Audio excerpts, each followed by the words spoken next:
Salut à tous, on se retrouve pour l'épisode 2676 du Zap Image. On commence aujourd'hui en ce vendredi 17 novembre avec les résultats de la soirée hier soir parce qu'il s'est passé beaucoup de choses. Tout d'abord en Europe, on va parler des éliminatoires de l'Euro et le Portugal de Cristiano Ronaldo jouait du côté du Liechtenstein.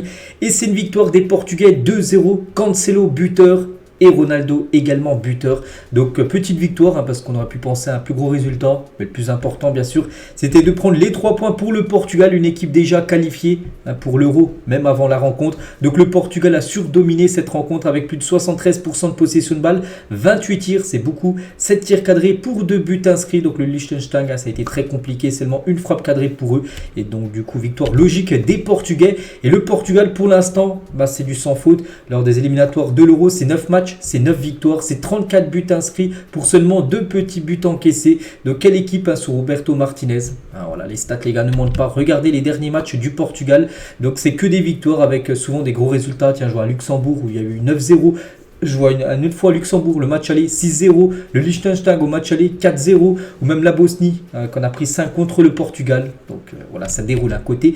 Portugais, on va parler bien évidemment de Ronaldo, surtout que Ronaldo actuellement il est en grande forme avec son club de Al Nassr et avec sa sélection. Et nouveau record pour Cristiano Ronaldo, aucun joueur dans l'histoire n'a réussi à inscrire 10 buts en sélection à l'âge de 38 ans à part Cristiano Ronaldo. Cette longévité c'est juste exceptionnel pour le GOAT CR7 et c'est que ses derniers matchs avec le Portugal sont bons, même très bons. Donc contre le Liechtenstein, un but. Lors du dernier match contre la Bosnie, il avait inscrit un doublé. Et la même chose lors du match précédent contre la Slovaquie, il avait aussi inscrit un doublé. Donc il reste sur quand même 5 buts sur ces 3 derniers matchs avec le Portugal. Cristiano Ronaldo, et avec son nouveau but inscrit, donc il monte son total à 865 buts. N'oubliez pas, son objectif serait d'atteindre la barre des 1000 buts.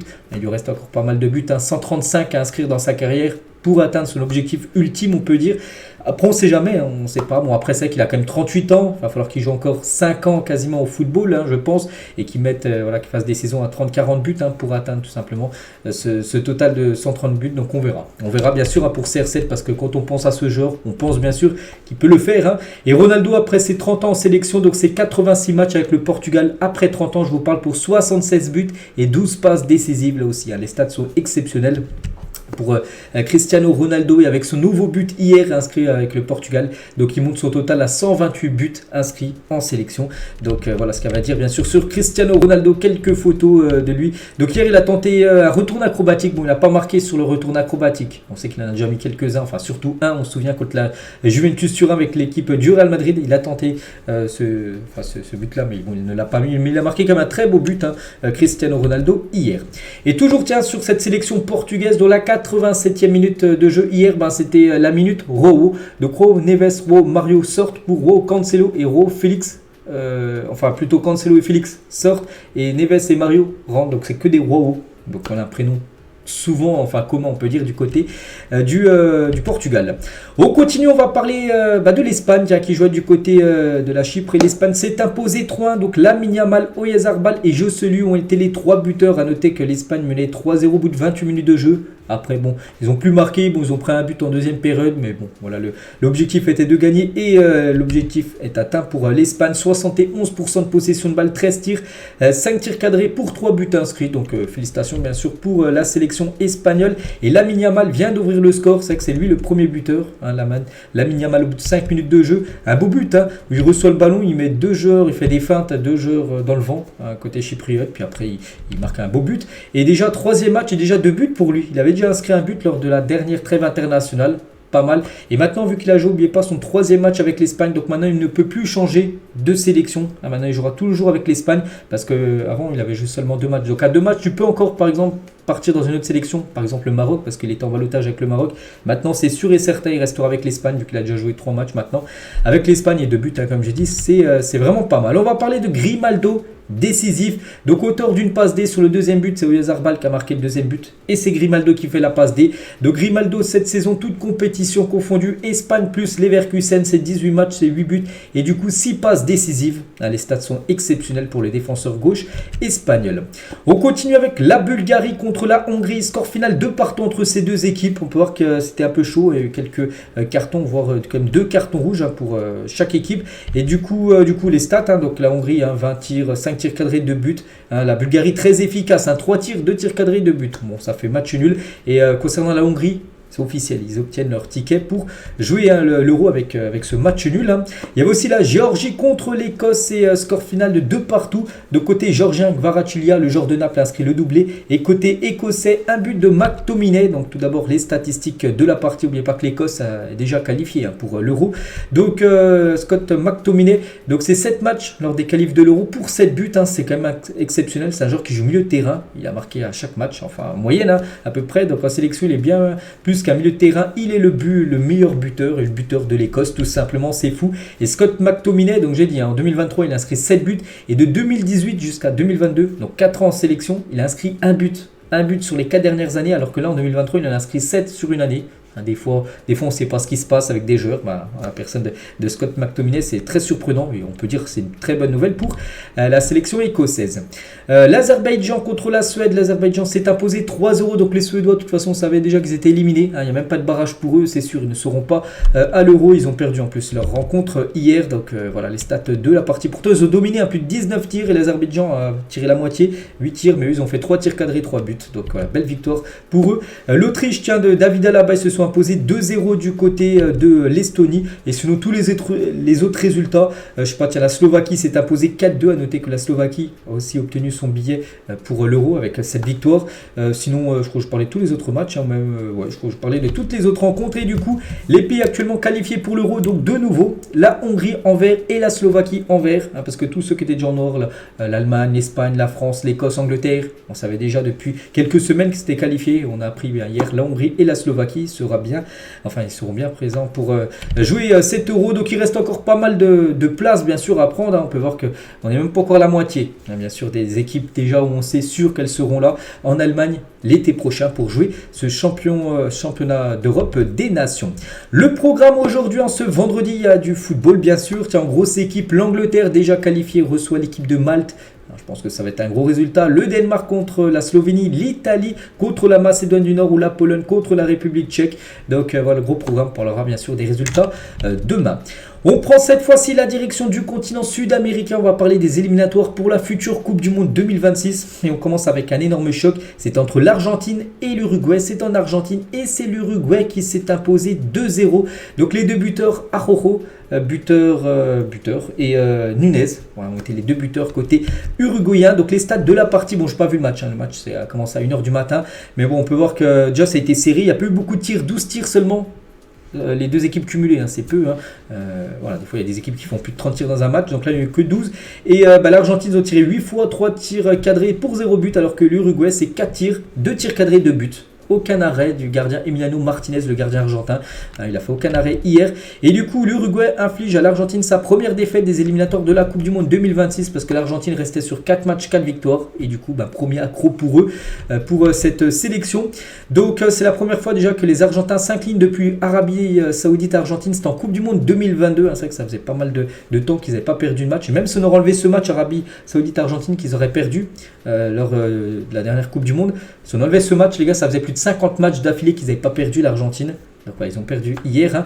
Donc Araujo a mis fin aussi à 763 minutes sans encaisser le moindre but pour Martinez et ses coéquipiers. Le dernier but pris, c'était contre l'équipe de France en finale de Coupe du Monde. Il y a quasiment un an, il y a 11 mois, parce que la finale, on est le 17, c'était le 18 décembre, donc dans un mois et un jour exactement. Donc voilà, ça aussi c'est un exploit. Donc Nunez a ensuite fait le break pour le deuxième but. De gros coup des hommes de Marcelo Bielsa, la Bombonera. C'est parce que ça se déroule en plus en Argentine, pour vous montrer quand même le gros coup réalisé par l'Uruguay. Donc tiens, là d'abord Martinez, le gardien aucun arrêt, je dis 2 tirs cadrés, il a pris 2 buts. On peut voir Araujo en fond d'image là en train de célébrer son but. On peut voir Darwin Nunez, auteur du deuxième but. C'est vrai que Nunez, les gars, des fois il manque des âmes en cap, puis des fois il est buteur. C'est que c'est un joueur qui peut faire vraiment du truc énorme, puis des fois il floppe totalement, parce que des fois il loupe des occasions où il est tout seul. Il n'a plus qu'à la mettre au fond. Mais bon, hier il a été buteur, on le félicite. On va parler de Léo Messi. Donc ça a été chaud pour Messi, ça a été chaud de toute façon dans la rencontre. C'est des équipes sud-américaines. En plus, c'était deux grosses nations qui s'affrontaient. Donc c'était très chaud. Regardez Messi. Messi qui s'est embrouillé avec, je n'arrive pas à voir c'est qui, le joueur de l'Uruguay. Il l'a pris à la gorge, Léo Messi. Donc bon, il y a peu de cartons rouges dans le match. Mais bon, c'était très très chaud. Donc on peut voir que Rodrigo de Paul, il rôde toujours autour de Messi quand Messi a une embrouille. Donc voilà, quelques photos. Et Ugarte, tiens, le joueur du Paris Saint-Germain, a fait un gros match les gars sur Léo Messi. Emmanuel Ugarte à Rodrigo de Paul cette nuit. Regardez ce qu'il a pu mettre. Le message là, de Messi, pour voir le mot avant. Donc Léo Messi, il a dit: les jeunes doivent apprendre le respect des anciens. Ce classique a toujours été intense, mais toujours avec beaucoup de respect. Il faut qu'ils apprennent un peu. Parce qu'en gros, Ugarte a manqué de respect tout simplement à Rodrigo de Paul en disant ça sur Messi. Et il a mimé tout simplement un truc, comment dire, Ugarte, il a mimé quelque chose devant Rodrigo de Paul. Par rapport à Messi, je ne sais pas si vous voyez ce que ça veut dire. Bref, donc voilà, voilà ce qui s'est dit hier. C'était très très chaud les gars lors de ce Uruguay-Argentine. Et toujours sur ce match les gars, donc l'Argentine a aussi honoré ces deux, Léo Messi et Martinez par rapport au trophée Yashin pour Martinez et le Ballon d'Or pour Léo Messi. Donc avant le match, ils ont reçu chacun un petit trophée, on peut dire, de la part de la sélection argentine. Et toujours avec ce match, donc Léo Messi a pu retrouver aussi son grand copain Luis Suarez, attaquant du côté de l'Uruguay. Les deux sont très amis, ils vont souvent en vacances. Puis hier, ils jouaient l'un contre l'autre. Donc Suarez, je ne sais même pas s'il a joué. Il était sous le banc parce qu'il n'a pas commencé titulaire. On continue les gars, on va parler aussi, je ne sais pas si c'est une surprise. Donc la Colombie joue contre le Brésil. Et la Colombie s'est imposée 2-1 contre les Brésiliens. Donc un doublé de Luis Diaz, l'attaquant de Liverpool. Donc pourtant le Brésil menait, déjà les statistiques du match, 11 tirs, 3 tirs cadrés pour le Brésil, 1 but. Mais regardez la Colombie, plus de 21 tirs, 10 tirs cadrés. Le score a pu être beaucoup plus lourd pour les Brésiliens qui s'en sortent bien avec une défaite de 1. Ça a pu monter à 4-5-1 tellement qu'ils ont eu quand même d'occasions. Et ça qui menait quand même jusqu'à la 74e minute. L'équipe du Brésil menait 1-0. Puis après ça a été le festival Luis Diaz, l'attaquant de Liverpool, qui a inscrit un doublé en l'espace de 4 minutes. Voilà, donc du coup, il a renversé le match, puis après le score n'a plus bougé. Et un petit mot concernant le Brésil, n'a pris qu'un seul point sur ses 3 derniers matchs pour se qualifier pour la future Coupe du Monde. Ils ont perdu 2 fois, donc contre la Colombie hier, contre l'Uruguay lors du dernier match, ils avaient perdu 2-0 et ils avaient fait un partout contre le Venezuela. Donc voilà, le Brésil actuellement, ça va pas fort tout simplement. Et 5e place aux qualifications pour la Coupe du Monde Coneball, perdent la 2e fois consécutive, parce qu'ils avaient perdu contre l'Uruguay le dernier coup. Et aussi Vini remplacé sur blessure, et ça c'est un coup dur bien sûr.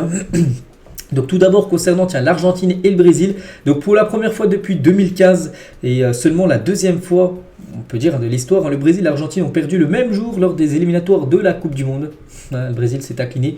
La même chose pour l'Argentine. C'est arrivé seulement 2 fois dans l'histoire. C'était en 2015 la première fois. Et hier tout simplement, aujourd'hui vu que ça s'est déroulé dans la nuit, ces 2 rencontres. On va parler de Vini les gars. Donc Vini, ça c'est le coup dur aussi, a été soigné à l'arrière de la cuisse gauche après sa sortie sur blessure. Donc cuisse gauche, blessure musculaire. C'est pas un coup. Donc ça sent la pointe, ça sent peut-être la déchirure jusqu'au jambier. Ça sent pas bon les gars. Et de nouveau un joueur blessé du côté du RAL. N'oubliez pas que Camavinga s'est blessé. On en parlera tout à l'heure. Camavinga forfait jusqu'à la fin d'année 2023. Et c'est la même chose pour Vini. Bon, on ne sait pas encore combien de temps il sera disponible Vini. Mais bon, 2 joueurs cadres du Real Madrid se sont blessés là en l'espace de 2 jours.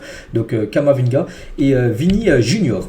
On va parler du jeune Endrick. Donc il est rentré en cours de jeu à 17 ans et 118 jours. Donc il est devenu le 4e plus jeune joueur de l'histoire à faire ses débuts avec l'équipe nationale masculine du Brésil. Le premier c'est Pelé les gars. Il avait commencé à 16 ans et 257 jours. Il y a eu du 16 ans et 303 jours. Coutinho 17 ans et 28 jours. Et Endrick fait mieux par exemple qu'un certain Ronaldo R9. 17 ans et 118 jours. Donc félicitations bien sûr à la pépite Endrick. Et côté colombien, parce qu'on en a parlé beaucoup côté Brésil avec qu'ils ont un peu floppé, mais côté colombien, il faut noter quand même leur magnifique victoire. Donc 2-1, donc Luis Diaz les gars, l'homme du match tout simplement avec son doublé. Et c'est vrai que quand on pense à ce qu'il a vécu là ces dernières semaines avec l'enlèvement de ses parents et surtout de son père qui a été libéré là il y a seulement quelques jours. Donc il était très content et son père était bien sûr présent au stade parce que ça se déroulait en Colombie. Et voilà, bien sûr, il était très très heureux son père quand il a vu son fils marquer le doublé et donner la victoire contre le Brésil hier. Toujours sur ce match, quelques autres photos pour vous dire que les joueurs brésiliens ont été très bien esselés par les joueurs colombiens, ou même Rodrigo, on n'a pas trop vu, belle partie aussi du capitaine Rames Rodriguez. On continue avec aussi 3 autres rencontres sur le continent sud-américain. Donc Chili contre le Paraguay. Paraguay 0-0, hein, pas grand chose à dire. Hein. Il y avait aussi, c'est qui, le Venezuela contre l'Équateur. Là aussi, ça s'est fini un triste 0-0 lors de cette rencontre. Il y a toujours peu de tirs, les gars. Regardez, seulement 6 tirs pour le Venezuela, seulement 5 pour l'Équateur, 11 tirs dans le match. C'est très peu, hein. C'est toujours très fermé, très serré. Hein.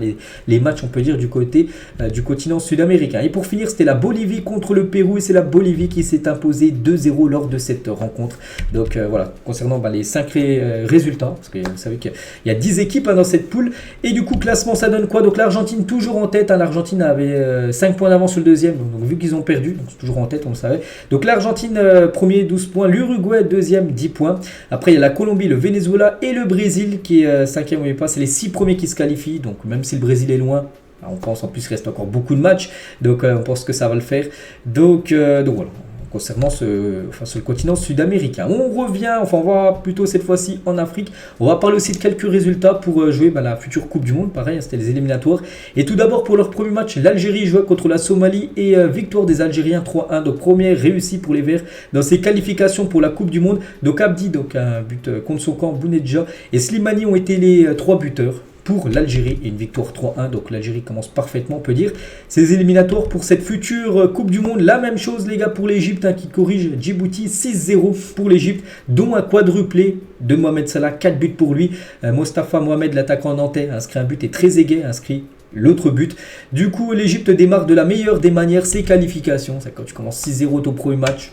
Bon, il reste encore beaucoup de matchs, mais bon, vaut mieux commencer avec une victoire que un nul ou une défaite. Donc parfait pour eux. 27 tirs, 13 tirs cadrés, 6 buts inscrits. Donc voilà, bien sûr, ça a été une équipe totalement dominante. Et sur ces 12 derniers matchs à l'Égypte, les gars, c'est 10 victoires, un nul, une défaite. Ça fonctionne très bien actuellement pour l'Égypte, qui arrive en pleine forme en plus pour la CAN qui commence dans moins de 2 mois. Et pour revenir, les gars, sur Salah avec son quadruplé, on peut voir chaque minute où il inscrit un but lors de cette rencontre. Donc c'est déjà son 20e but et passe D de la saison, si on prend en compte l'Égypte plus Liverpool, déjà 20 fois où il est décisif. C'est bien sûr comme d'habitude un joueur très régulier, c'est pour ça que c'est un très grand footballeur. On va parler du Nigeria, donc eux ont été accrochés, ils jouaient contre Lesotho, au score final 1 partout, ça c'est pas un bon résultat bien sûr pour l'équipe du Nigeria, pourtant ils ont dominé, plus de 14 tirs, 8 tirs cadrés, 1 but inscrit, 7 arrêts quand même du gardien du Lesotho, donc Lesotho c'est 2 tirs cadrés, 1 but, voilà, donc du coup ça fait partage des points entre ces deux nations. Il y avait des autres résultats aussi, tiens, le Gabon s'est imposé 2-1 contre le Kenya, il y a qui je pourrais parler, Burundi s'est imposé 3-2 contre la Gambie, où le Soudan fait 1 partout contre le Togo, Cap-Vert, il y a eu 0-0 contre Angola. Voilà, concernant les rencontres, c'était bien sûr hier. Le programme aujourd'hui, parce que bien sûr il y a du football, et une grosse journée foot du côté du continent africain. Donc voici tous les matchs, bon je ne vais pas citer tous les matchs, mais j'en prends quelques-uns. Tiens, Guinée contre Ouganda, c'est à 14h, le Ghana contre Madagascar, c'est à 17h, la Zambie contre le Congo, c'est à 17h, Burkina Faso contre la Guinée-Bissau, c'est à 20h, ou je sais pas, le Cameroun contre l'île Maurice, c'est à 20h, et Mali contre Tchad, les gars, ça sera également à 20h. On parlera bien sûr des résultats demain. On prend la direction du continent asiatique parce qu'il y avait également des matchs pour se qualifier pour la Coupe du Monde également. Donc le Japon jouait contre Myanmar, je sais même pas où c'est ce pays, je ne cache pas, mais bon, moi je sais que le Japon voilà, s'est imposé 5-0. Donc Kamada buteur, donc Kamada c'est un joueur je crois de Milan, je sais plus où trop il joue à Kamada, je vais pas dire de bêtises. Il y a Douane et le triplé de Ueda, l'attaquant, le 9 de cette équipe japonaise. Concernant Minamino, joueur japonais qui évolue du côté de Monaco, il n'a pas marqué, mais il a délivré 2 passes D lors du match, donc il a été bien sûr décisif. Et regardez tous les notes des joueurs bien sûr du Japon, donc tout le monde est de la moyenne, surtout le joueur Ueda, une note de 9.6 avec son triplé inscrit hier contre l'adversaire que je l'ai dit.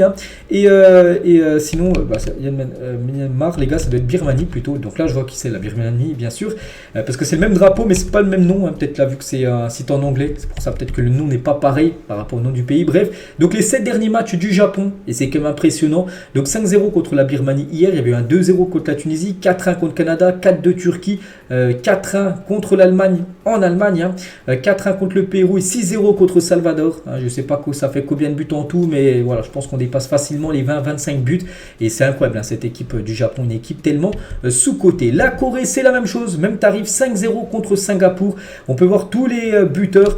Donc à noter les gars que Kang Il-Lee a été buteur et passeur D lors du match. Donc félicitations bien sûr aux joueurs du PSG, très bon avec Paris et pareil, hein, décisif sur 2 des 5 buts inscrits par son équipe. Les autres rencontres, tiens, le Qatar s'est imposé 8-1 contre l'Afghanistan. C'est du côté du continent asiatique pour se qualifier pour la future Coupe du Monde. La Chine s'est imposée 2-1 en Thaïlande. L'Irak s'est imposé 5-1 contre l'Indonésie. On peut voir l'Australie qui s'est imposée 7-0 contre le Bangladesh. L'Arabie Saoudite s'est imposée 4-0 contre le Pakistan. L'Inde s'est imposée 1-0 contre le Koweït. L'Ouzbékistan s'est imposé 3-1 contre le Turkménistan. Voilà. Le Vietnam s'est imposé 2-0 contre les Philippines. L'Iran 4-0 contre Hong Kong. Et la Malaisie 4-3 contre Kyrgyzstan. Voilà, je crois que ça se dit comme ça. Désolé si je dis mal le nom du pays, mais bon voilà. Hein, pour faire le point aussi, c'est vrai que je parle très rarement. Hein, je parle beaucoup en Europe, en Afrique, en Sud-Amérique, mais je parle très peu du côté du continent asiatique. Enfin, je parle souvent du Japon, de la Corée, mais là voilà, j'ai voulu faire le point sur toutes les rencontres qui avaient eu lieu hier du côté des éliminatoires asiatiques. On continue les gars, on revient en France. Donc aujourd'hui il y a du football, donc il n'y a pas de Ligue 1 ni de Ligue 2, c'est surtout de la Coupe de France ce week-end.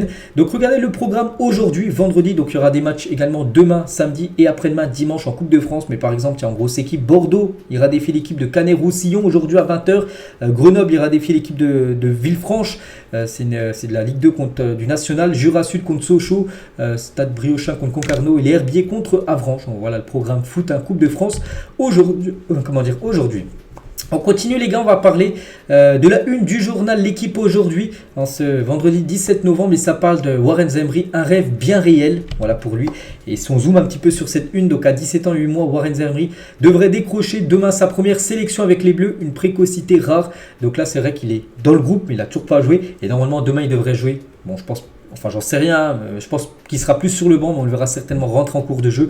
Demain contre Gibraltar, en plus, c'est en France, à Nice, le match demain. Donc Gibraltar, en plus, c'est un adversaire à la portée, bien sûr, des Bleus.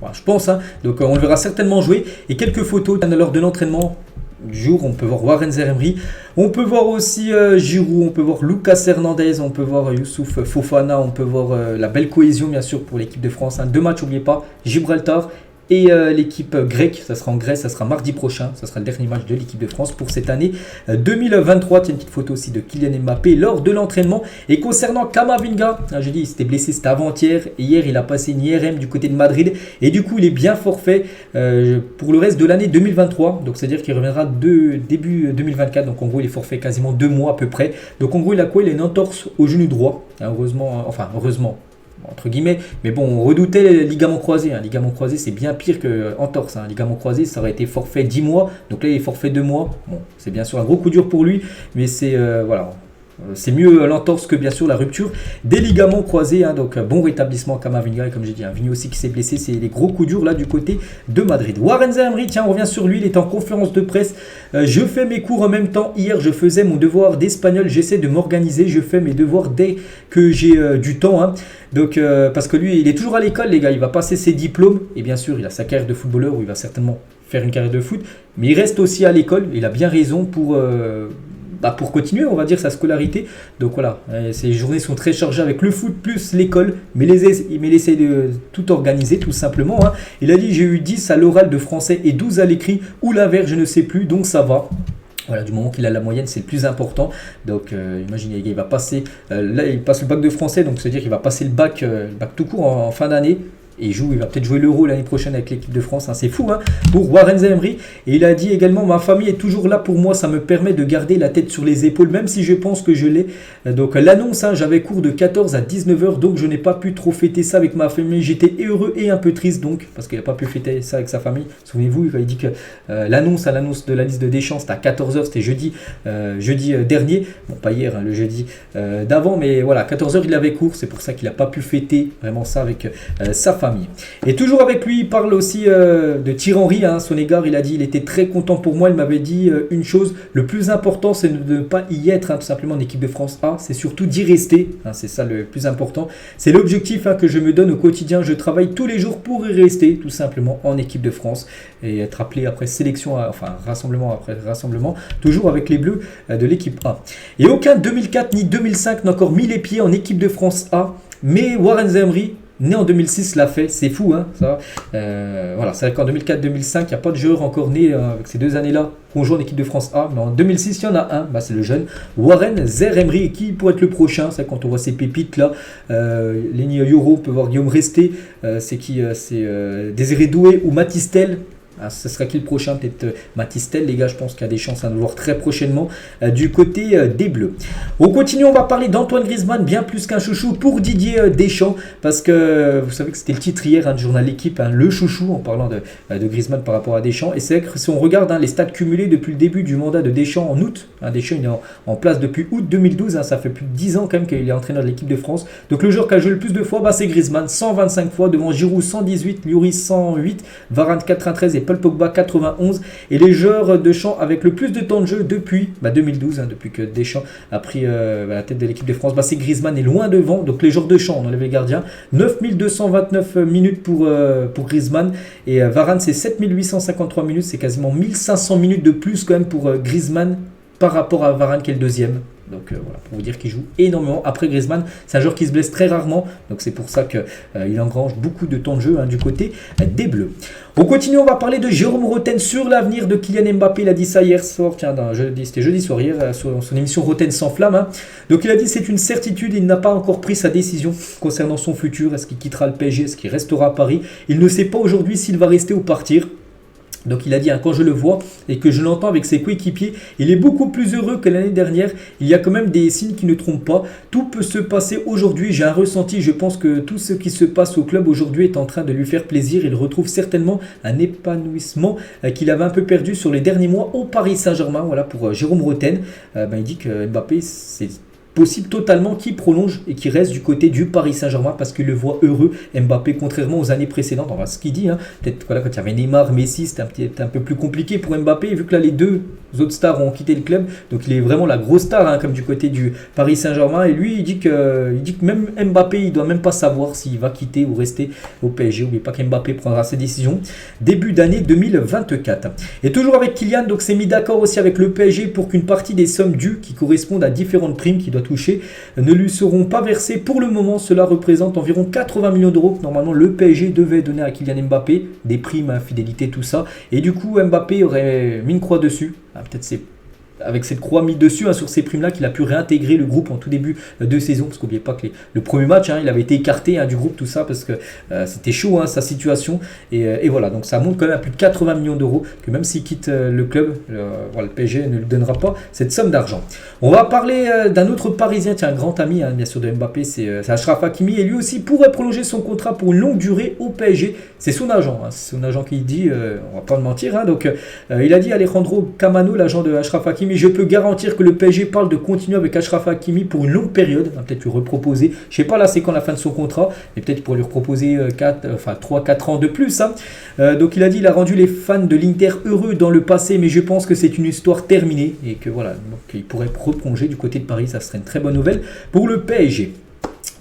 Une question, tiens, c'était il y a quelques jours, parce que là on sait qu'il est en sélection avec l'Uruguay, mais il y a, je sais pas, peut-être la semaine dernière les gars, donc il y a une petite interview du côté de Liverpool, et il posait des questions. Par exemple, le journaliste il a posé une question: combien Liverpool a gagné de titres de Ligue des Champions, tout simplement, donc dans son histoire, donc il a dit 3, alors que Liverpool en a remporté 6. Pourtant il passe tout le temps devant, regardez Darwin Nunez, et sur du côté dans le fil, dans les couloirs, c'est marqué tous les trophées de l'UEFA Cup, donc 3, et la Ligue des Champions 6 fois, mais il a dit 3 tout simplement.